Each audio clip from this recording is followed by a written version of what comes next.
Before Lauren, I couldn't get a relationship to work past 6 months. I was 32 when I swore I ain't getting married. Before my wife taken, I was like 13 years old. I had kissed maybe 2 girls. I can name all the characters in Star Wars way more easily than I can spell the word vagina. Commitment was something I had to learn to fall into. Commitment was a given. I found a girl and held on to that shit for dear life. When someone tells me it isn't a man's nature to spread his seed, that this is a male truth that even the elegant swan and the tiny prairie vole understands, then I'm grateful that I love like a real man does. Besides, she said if I ever cheated, she would throw a hot pot of grits in my face.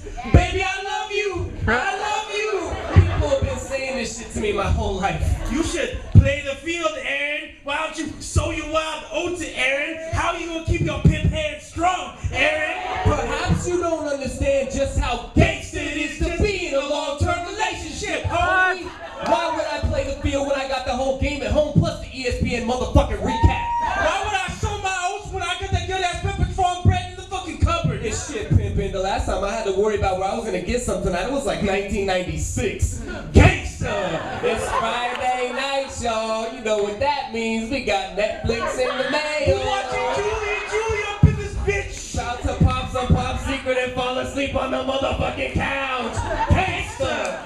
Oh, ain't nobody fucking with my cuddle game. Gangsta! We got a joint bank account. She makes at least 3 times my teacher's salary. Gangsta! She asked for a foot massage and I'm like, Hell yeah! if you wash your feet, Gangsta! I got married in a motherfucking man skirt with a knife in my sock. You better ask somebody. Gangsta! Lonely assholes can shout bros before hoes until their broken hearts bleed through their Ed Hardy t-shirts. But this is what you want. And this is an imperfect fantasy. I just spent 2 weeks with the craziest people I know, her parents. And I didn't once roll my eyes or kill every fucking person in the place because this is a compromise. And I know even though it feels like I'm ripping a little piece of myself out every time it happens, this family we created gets stronger.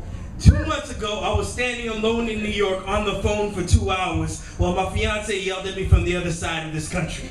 Because sometimes you just have to listen. Sometimes you realize you love a person more than you need to be right. Kango! See, when you got love. Doesn't mean love will ever stop breaking your heart. Because love don't owe you shit. Because joy takes work. Because sometimes love ends and there's no one to blame. Because the only thing this world has to offer you is despair. Because the one happiness is dangerous. You love despite the risk. And when this world unfurls itself to you as this small piece of here and a wide expanse beyond, and you can stand inside all this lack of significance and believe my love is relevant, then believe me, pimpin'. You will respect my long-term relationship. Gangsta.